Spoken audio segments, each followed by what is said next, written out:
When it comes to commuter rail lines, most here in the US are owned and operated by one company. Most commuter train lines pass through suburban and densely populated areas, so you wouldn't necessarily associate them with being particularly scenic. Well, the Port Jervis Line that runs between Port Jervis, New York and Hoboken, New Jersey is both operated by two rail companies and is also especially scenic.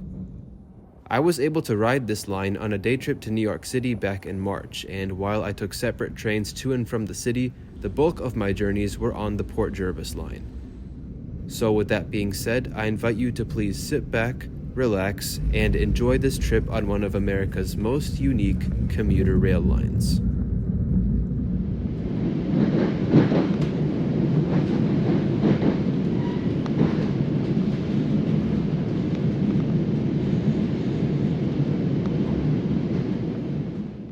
It's 7:45 in the morning and we're starting the day off at the Middletown Town of Wallkill station.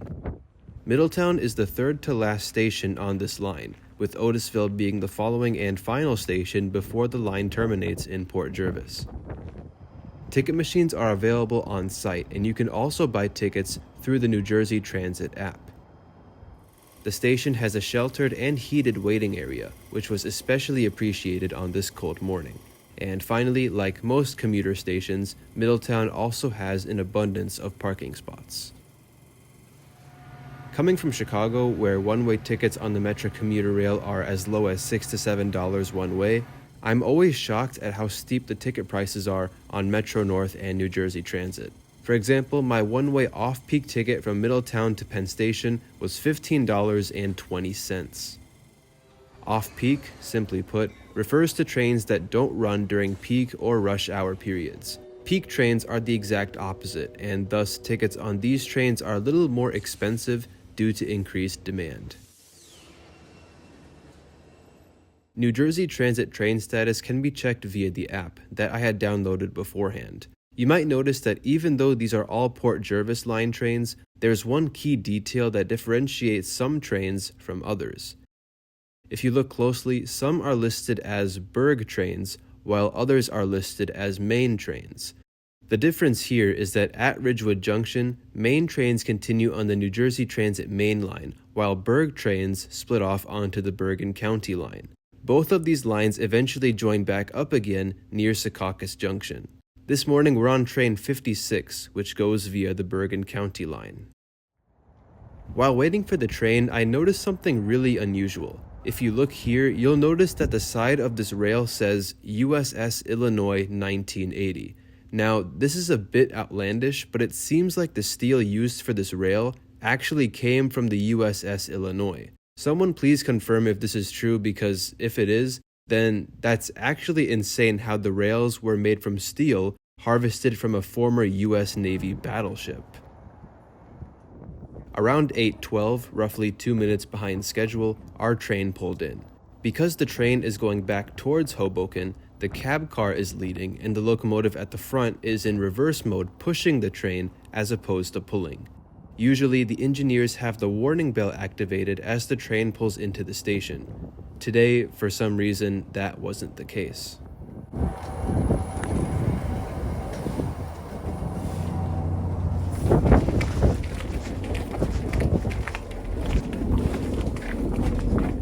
The seats in these Comet 5 cars are in a 2-3 layout, and they're fairly good in terms of comfort. Nothing too fancy, of course, since bear in mind these are just commuter trains. As such, amenities like food, Wi-Fi, or power outlets aren't offered on board. There are bathrooms available on board, but I didn't bother looking around for them, and above each seat are luggage racks. About 8 minutes after leaving Middletown, we arrived at the next station stop of Campbell Hall, running 2 minutes late.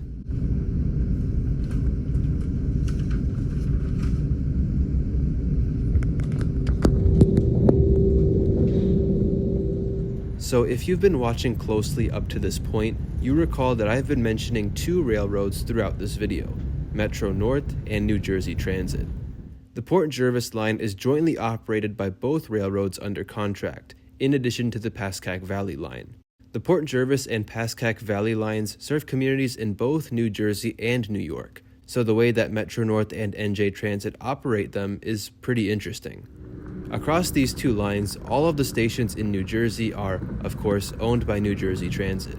Similarly, all of the stations in New York are owned by Metro North, the only exception being Suffern, which is owned by NJ Transit. Because both lines operate from Hoboken, the staff operating the trains are all from New Jersey Transit. However, when it comes to rolling stock, it's a mix. The coaches are all the same Alstom Comet 5 coaches, with the vast majority, 200 of them, having the New Jersey Transit livery, and 65 with the Metro North livery. You can easily differentiate between the two liveries as New Jersey Transit coaches have an orange and blue stripe, while Metro North coaches do not. When it comes to locomotives, however, there's a lot more variety. 7 locomotive types, 3 from Metro North and 4 from New Jersey Transit, can be seen operating these trains. The next stop after Campbell Hall is Salisbury Mills, Cornwall. The interesting thing about this station is that it's only 5 miles from Stewart International Airport, yet surprisingly there is no bus service connecting the airport to the train station, nor is there any promotion regarding the station's proximity to the airport.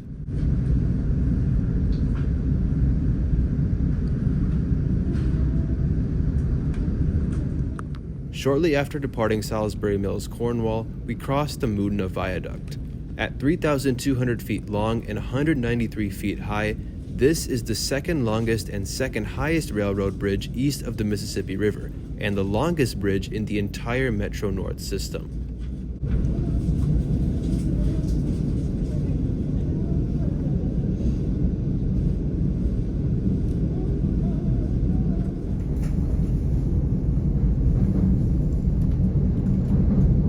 The scenery on the Port Jervis Line is among the most remote you'll find anywhere in the entire Metro North or New Jersey Transit network. If you want an even more scenic route though, the Metro North Hudson Line between Poughkeepsie and Grand Central is your way to go. I rode this line back in 2018 and made a video about it if anyone's interested. Shortly before arriving at our next station, we passed by the famous Woodbury Common Premium Outlet Shopping Center, which you can see in the background. My family and I always visit this place at least once whenever we're in New York, so it was really cool to get to see it from the train. Our next stop would be Harriman, the busiest station on this line.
Between Harriman and Suffern, the Port Jervis Line parallels the New York State Thruway, which was also really cool to see from this perspective given the countless times I've driven on there.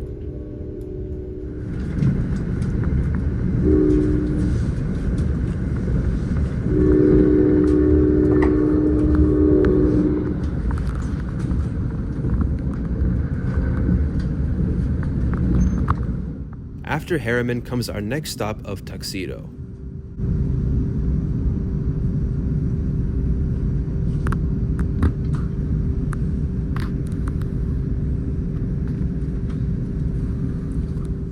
While I barely got any video of it, Tuxedo is the only station on the line that retains its original station building built all the way back in 1885.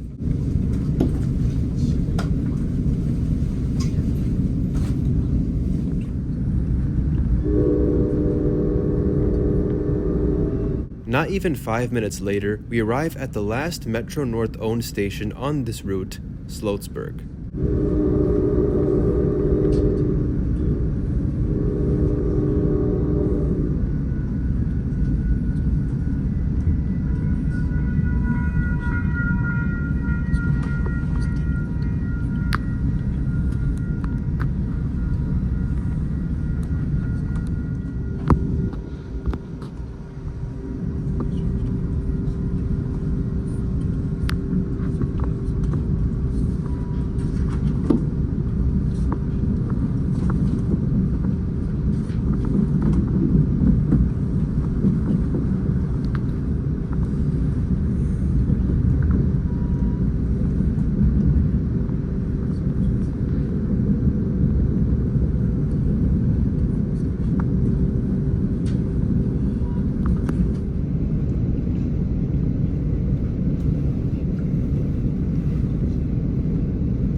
Now, a common grievance of operating passenger trains in the US is freight train interference. Freight company Norfolk Southern owns the Port Jervis Line tracks between Suffern and Port Jervis. However, in 2003, Metro North leased the entire line from Norfolk Southern for 49 years.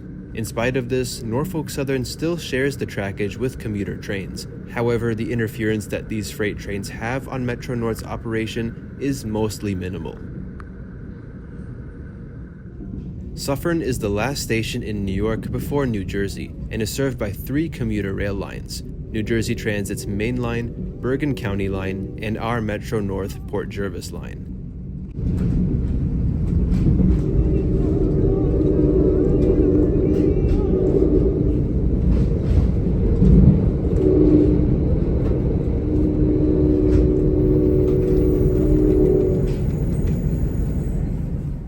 As we pull into the station, you'll notice that the station name boards are black, which shows that this station is owned by New Jersey Transit.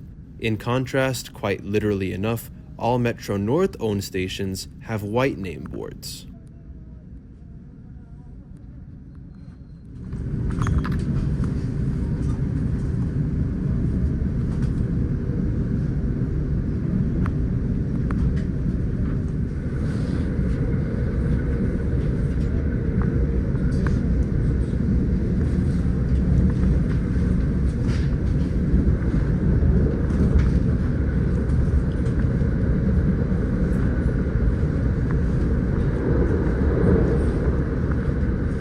After Suffern, most Port Jervis Line trains run express until Secaucus Junction, meaning they skip most of the intermediate New Jersey stations.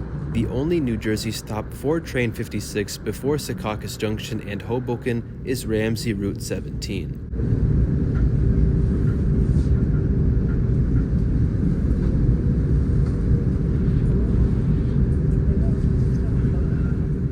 This station has high-level platforms, so boarding and detraining were done via the middle doors of each car.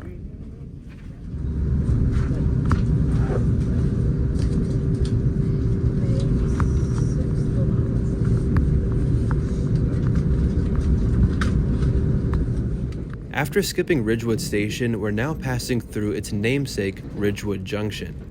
If you recall from earlier in the video, this is where the New Jersey Transit Main and Bergen County lines split off. Our Train 56 travels via the Bergen County line, so as such we get diverted accordingly. We will reconvene with the main line shortly before Secaucus Junction.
Just after passing through the Meadowlands, we joined back up with the main line on approach into Secaucus Junction.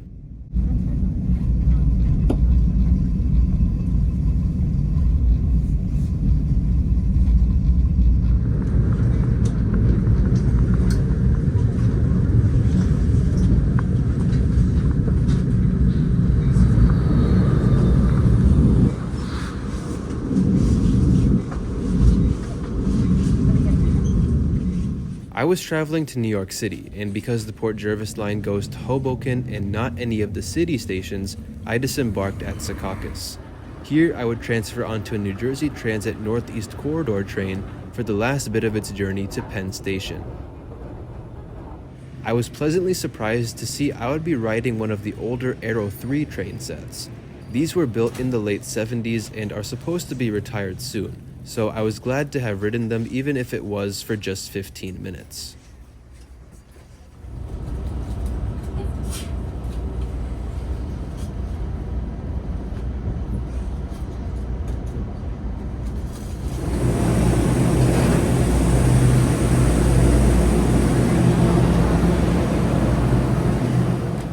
This was my first time in New York Penn Station, and while I couldn't visit the newly renovated portion, I can see why people compared the older part to a bus station. The next few hours were spent in and around Manhattan and Times Square, but all good things must come to an end, and soon we were back at Penn Station for the return journey upstate. The first leg of the journey home was on New Jersey Transit Northeast Corridor train 3721. This train was led by ALP 46A number 4641, and this would be my first time riding in the Bombardier multi-level coaches. The boarding doors on these cars are on a sort of middle level, and there are two small staircases, with one to the upper level and the other to the lower level. The train was, understandably, very crowded with people commuting home from work in the city, so I managed to secure an aisle seat for the 15-minute ride across to Secaucus Junction. Secaucus Junction is served by multiple New Jersey Transit lines, but it's pretty easy to figure out where you need to go. Our train back up to Middletown will be Port Jervis train number 51, and the locomotive leading would be EMD GP40FH-2 number 4900. This engine was originally built back in 1966 as a freight locomotive, later being taken by Metro North and converted to passenger use sometime in the late 80s.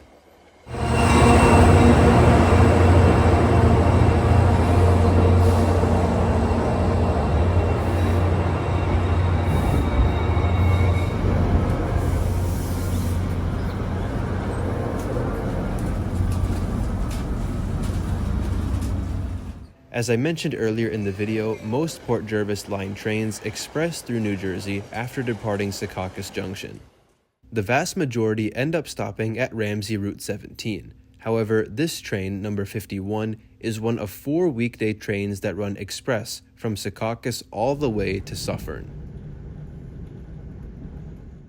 After departing Suffern, all weekend Port Jervis Line trains and most weekday trains make all stops in New York until the line terminates in Port Jervis. Certain exceptions to this include trains 47 and 49, which terminate in Middletown, and train 59, which expresses from Secaucus all the way to Harriman, skipping Suffern, Sloatsburg, and Tuxedo. Most passengers tend to get off around Suffern or Harriman, with a few staying on for stops further up the line.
station stop is Salisbury Mills, Cornwall. While arriving in Campbell Hall, I got to see the small yard present at the station for the Middletown and New Jersey Railroad. If you look closely, you might notice something unusual. That is, in fact, a New Jersey Transit engine. GP40PH-2 number 4103 was leased to the Middletown and New Jersey Railroad to cover a shortage of power. Really cool to still see it alongside all the freight locomotives.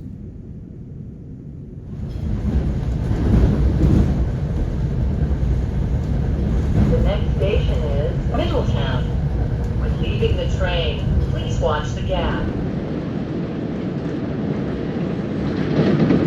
This station stop is Middletown. When leaving the train, please watch the gap.